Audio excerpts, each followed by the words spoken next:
تب یہ ارشاد فرمائیے گا کہ کوئی بندہ بڑا ویل سیٹ تھا، بہت اچھی اس کی پوزیشن تھی، بہترین مقام پہ تھا، اچانک سے اس سے وہ مقام چھن گیا، کیا اب دوبارہ اسی مقام پر آنے کے لیے کوئی وظیفہ ہے کہ دوبارہ اس کی وہ بحال ہو جائے، وہ مقام جو تھا یا اس پوزیشن پہ تھا یا اس ڈیزگنیشن پہ تھا؟ اس بارے میں کچھ ارشاد فرمائے۔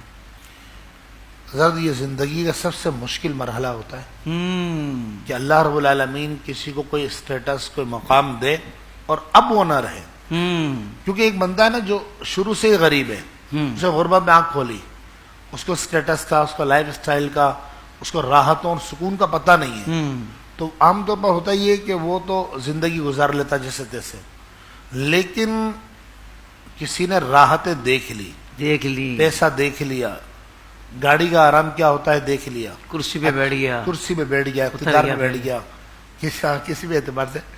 خیر یہ اقتدار کا وظائف تو الگ ہوتے ہیں، لیکن یہ تو ہے کہ ان لوگوں کے لیے کہ جو بیچارے اپنے بیوی بچوں کے لیے روزی روٹی کما رہے ہیں، بالکل ٹھیک، اور اب وہ دکان نہیں چل رہی ہے، اللہ یا پہلے چلتی تھی، گاہک آتے تھے اب نہیں آتے، یعنی کوئی بھی دنیاوی منصب چھن جائے بندے سے، چاہے وہ جادو کے ذریعے چھنا ہو، چاہے اثرات بد کے ذریعے چھنا ہو، چاہے اس کی اپنی نادانیوں کی وجہ سے ہو گیا ہو۔ اچھا یہاں میں ایک بات اور عرض کرنا چاہوں گا، بعض اوقات انسان کا منصب جو جاتا ہے نا، اس کی بہت ساری وجوہات ہیں، لیکن ایک بہت بڑی وجہ یہ ہوتی ہے کہ وہ لوگوں کی بد دعائیں لیتا ہے۔ اللہ یاد رکھیں، جس نے بد دعا لی اور لوگوں کا دل دکھایا، لوگوں کے ساتھ، کیونکہ جب منصب ہوتا ہے نا، پیسہ ہوتا ہے، مال ہوتا ہے، تو اللہ ماشاء اللہ، میں سب کو نہیں کہتا لیکن اللہ ماشاء اللہ، کوئی ہوتا ہے کہ جس کو خوف خدا ہوگا اور وہ اللہ اور رسول سے ڈرنے والا ہوگا اور وہ لوگوں کے ساتھ غلط نہیں کرے گا، زیادتی نہیں کرے گا۔ بہت اچھے، واہ واہ۔ خیر اب کوئی گر گیا مقام سے اور اب وہ اس کے پاس مقام، منصب، دولت نہ رہی، تو اس کے لیے اس سے پہلے کہ میں وظیفہ بتاؤں، میں ایک واقعہ سنانا چاہوں گا۔ ہمارے ایک دوست ہیں، لاہور میں ہوتے ہیں، وہ میرے پاس آئے اتفاق کراچی، تو میں حیران رہ گیا قبلہ ان کو دیکھ کر۔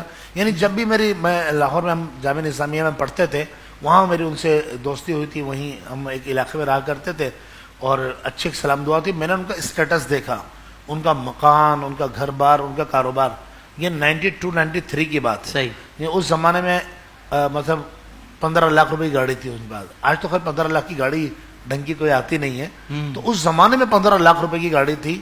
یہ وہ زمانے کی بات کر رہا ہوں کہ جب کراچی سے لاہور کا کرایہ غالباً 300-350 روپے تھا، اس وقت 15 لاکھ روپے ایک بہت بڑا اماؤنٹ ہوا کرتا تھا۔ تو وہ خیر ایک زمانے بعد جب ہم کراچی آ گئے، دوبارہ اپنے گھر آ گئے اور یہاں ہم نے اسٹرگل شروع کر دیا، پڑھائی شروع کر دی، محنت شروع کر دی، تو ایک زمانے بعد میں ان کی ملاقات ہوئی، تو ان کے برا حال، نارمل کپڑے پہنے ہوئے، اور کہنے لگے میں ٹرین سے پہنچا ہوں۔ یعنی وہ بندہ کبھی ٹرین میں نہیں بیٹھا تھا، پلین سے سفر کرتا تھا۔ صحیح۔ وہ کراچی آئے تو خیر مجھے بڑا، انہوں نے کہا جی سب تباہ ہو گیا، پتہ نہیں کیا ہوا، اور بڑی مشکلات۔ ہو سکتا ہے کہ آج وہ یہ پروگرام بھی میرا دیکھ رہے ہوں، کہ میں جب آ رہا تھا تو ان سے بات ہوئی، تو میں نے کہا میں حافظ طاہر صاحب کے پروگرام میں جا رہا ہوں، تو انہوں نے ٹھیک ہے میں دیکھتا ہوں۔ تو خیر ان کا میں نے یہ وظیفہ بتایا، الحمدللہ رب العالمین، انہیں اس وظیفے کو پڑھنا شروع کیا۔ میں نے تو کہا تھا دن میں ایک بار پڑھنا ہے، انہوں نے ہر نماز کے بعد پڑھنا شروع کیا۔ آج اللہ نے ان کو، وہ مجھے خود کہتے ہیں کہ قبلہ یہ آیت کی برکت ہے کہ میں چلتے پھرتے ہی پڑھتا ہوں، تو اس کو ان سے زیادہ دگنا مال عطا فرمایا ہے۔ اللہ اکبر، یہ اللہ کے کلام کا معجزہ۔ اب آ جاتے ہیں وظیفے کی طرف۔ سبحان اللہ۔ وظیفہ بہت چھوٹا سا ہے، قرآن پاک 16واں پارہ سورہ مریم، صحیح، سورہ مریم کی آیت نمبر 57 یہ آیت ہے، وَرَفَعْنَاهُ مَكَانًا عَلِيًّا۔ دوبارہ سن لیں، آپ کو نہیں سنا رہا، وہ ہم کو۔ جی جی۔ وَرَفَعْنَا، آپ تو خود حافظ قرآن ہے۔ اللہ اکبر۔ وَرَفَعْنَاهُ مَكَانًا عَلِيًّا، 3 لفظ ہے، وَرَفَعْنَاهُ مَكَانًا عَلِيًّا، یہ 3 الفاظ ہیں قرآن پاک کی مکمل آیت ہے، سورہ مریم کی آیت نمبر 57۔ صحیح۔ اس آیت کو کسی بھی ایک ٹائم، ہر نماز کے بعد پڑھے تو بہت اچھا ہے، کسی بھی ایک ٹائم 101 مرتبہ پڑھے۔